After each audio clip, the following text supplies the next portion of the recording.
Moscow has sought to make the West dependent on Russian energy since the 1970s. Infrastructure development, dumping, and the political lobbying allowed the Kremlin to blackmail the EU after the attack on Ukraine.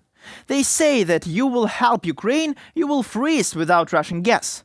But the attempt failed. Europe was able to switch in just a year to gas supplies from the US, Norway, and the Middle East. As a result, this year, already in June, gas storage capacity in the EU countries is on average 75%. This is even more than in June 2021. First of all, it is energy saving, energy efficiency. Well, we will temporarily suspend our movement towards green energy, although the sun and wind have accelerated this movement. Let's temporarily return to coal, return to the generation of electricity by coal. And what is very important, they began to build new and expand the old terminals for receiving liquefied gas. They pushed themselves, lost in the price of electricity and gas, but said, guys, freedom is more expensive. Mikhail Krutikhin, oil and gas market analyst, in an interview with Radio Liberty. The energy wasn't the only sector of the European economy where Moscow played a prominent role. In some countries, agro-industry, fertilizers, and especially logistics depended on Russian companies. The Kremlin has therefore prophesied the collapse of these industries if the EU refuses to cooperate with Russia. These forecasts were not fulfilled. And in some cases, instead of crisis, we have growth. In this sense, the situation in the ports of Latvia, where most of the cargo came from or to Russia, is remarkable.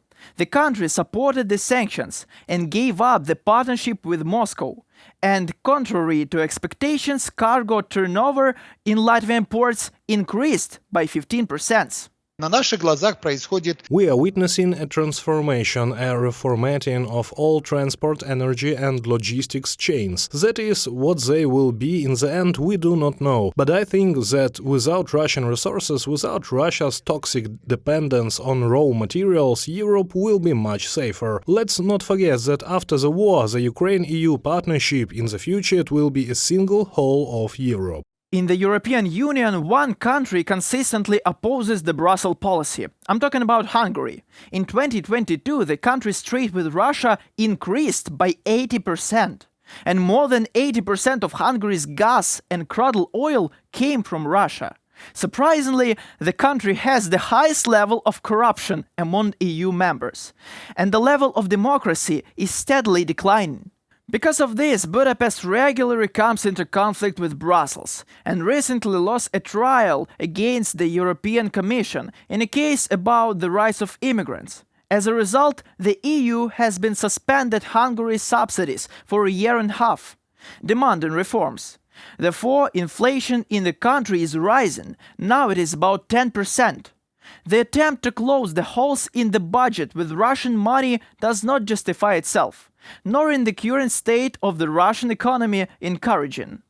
The basis of this economy is the export of hydrocarbons. By 50%, the main source of income has decreased, expenses are growing. Accordingly, the hole in the Russian budget is growing, and the Russian economy is getting worse. And those countries that, thanks to a policy like Hungary, expect to have some kind of profit, they are very much mistaken, in the sense that the possibilities of Russia are no longer so limitless. In the 16 months since the beginning of Russia's full-scale invasion of Ukraine, it has become clear that the EU has successfully gone through a refusal to cooperate with the aggressor country. Brussels has opened up new opportunities for growth, regardless of toxic Moscow. Dear Europeans, you are doing great. Keep going. Danilo Kobza, UATV.